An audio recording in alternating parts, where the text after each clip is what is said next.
हमारे साथ इस समय मशहूर अनुवादक मनीषा तनेजा जी हैं। मनीषा जी, आपका बहुत स्वागत है। पहले तो शुक्रिया शुक्रिया। क्या आज पहले दिन आप आई, इससे पहले आई हैं? नहीं, आज ही आए हैं और अपने बहुत सारे स्टूडेंट्स को लेके आए हैं अपने साथ, ताकि इन लोग को भी पढ़ने का शौक लगे। ये देखिए, ये अच्छी बात है। खुद तो मैम हैं ही हैं, साथ में और लोग को लेके आई ताकि और बच्चे पढ़ें यहाँ पे। कैसा रहा मैम इस बार का एक्सपीरियंस? एक्सपीरियंस अच्छा है, बहुत भीड़ है, इसका मतलब लोग आ रहे हैं। ये नहीं पता किताबें कितनी खरीद रहे हैं, लेकिन आ तो रहे हैं लोग और देख भी रहे हैं, दिलचस्पी है और एक्सपीरियंस तो बहुत अच्छा है। ये जो मतलब हमारे पापा या सभी ओल्ड एज लोग कहते हैं कि बच्चे मोबाइल छोड़ते नहीं हैं, किताबों से प्यार नहीं करते, पर यहाँ पे हम देख रहे हैं कि बहुत सारा ज़्यादातर यूथ है।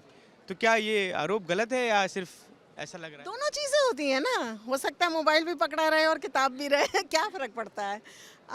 ये बात तो सच है कि मोबाइल नहीं छूटता है ना, लेकिन साथ साथ किताब भी पढ़ सकते हैं और एक दिलचस्पी है, एक कुछ नया देखने का है, कौन सी किताबें हैं, क्या हैं, और लोग खरीद रहे हैं। हमने तो देखा लोगों को खरीदते हुए, यंगस्टर्स को खरीदते हुए, तो ऐसा नहीं है, दोनों चीज़ें हैं।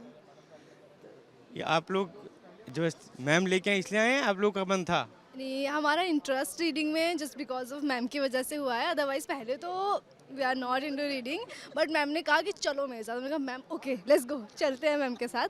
तो आए और बहुत अच्छा एक्सपीरियंस था। मैम ने बहुत बुक्स रिकमेंड करी, ऑथर्स के बारे में बताया, पोइटर्स के बारे में बताया। बहुत अच्छा एक्सपीरियंस था और आई होप सो हम नेक्स्ट टाइम ज़रूर आएंगे। कौन सी बुक्स खरीदी इस बार या पसंद करी?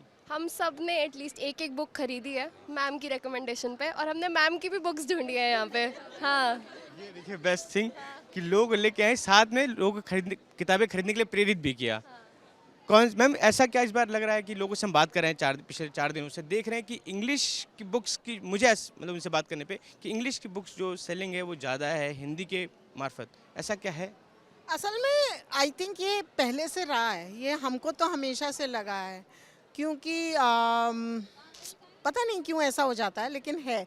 हिंदी पढ़ने के लिए बहुत मुश्किल हो रहा है बच्चों को प्रेरित करना, ये बात तो सच है। हिंदी में अनुवाद करने के लिए बच्चों को धक्का देना पड़ता है कि करो, क्योंकि हिंदी का एक डर बैठ गया है, क्योंकि हिंदी जिस तरह से पढ़ाई जा रही है उसमें थोड़ी सी दिक्कत तो है, ये तो मानना पड़ेगा।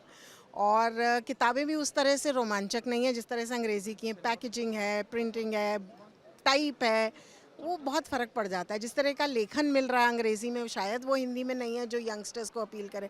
अब है जैसे वो क्या कहते हैं, रवीश की किताबें हैं, या लल्लन टॉप, या वो मेट्रोनामा है, इस टाइप की किताबें अच्छी लगती हैं लोग यंगस्टर्स को पढ़ने के लिए।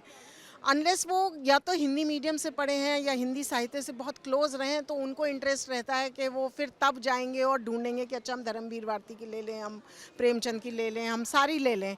लेकिन जिन्होंने नहीं पढ़ी हैं किताबें बचपन से, उनके लिए दिक्कत है कि हिंदी में कहाँ से शुरुआत करें, वो समझ नहीं आता है। और अंग्रेज़ी में आसान हो जाता है थोड़ा सा। हिंदी में जैसे आपने अभी मैंने आपसे पूछा कि हिंदी और इंग्लिश का डिफरेंस, तो ये हिंदी जो कठिन हिंदी है जो बच्चे पढ़ने से थोड़ा बचते हैं, इसमें अगर सुधार पूछा जाए, सुझाव एक कोई आपकी तरफ से, तो कैसे आएगा मैम?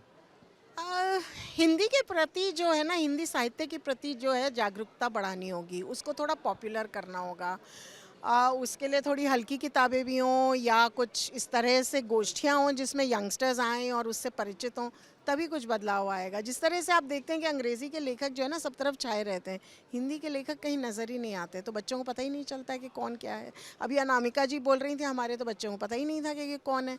तो वो एक जबकि वो दिल्ली यूनिवर्सिटी की हैं, है ना, और कंटेम्प्रेरी हैं और उनको अवार्ड मिले हैं, सब कुछ है, लेकिन उसके बाद बच्चों को नहीं पता कि ये कौन है। तो यहीं पे एक कमी है बस। अगर मनीषा तनेजा की 3 रिकमेंडेशन कि कोई भी अगर आए बुक फेयर में, ऐसे तो बहुत सारी किताबें, पर 3 रिकमेंडेशन कि लेनी बहुत नहीं, मुश्किल काम है। देखिए, मैंने तो 2 किताबें इस समय हाथ में थी मेरे अभी। एक तो थी वंदना राग की नया उपन्यास जो आया है, दूसरा मृणाल पांडे जी का, उनकी किताब आई है, और तीसरी किताब कौन सी कहें, उसके बाद अपने मन की ढूंढ लीजिए। और नहीं तो आप गार्सिया मार्केस का अनुवाद है, वो हिंदी में ज़रूर पढ़िए। हमसे बात करने के लिए मैम बहुत बहुत धन्यवाद। शुक्रिया, बहुत बहुत शुक्रिया।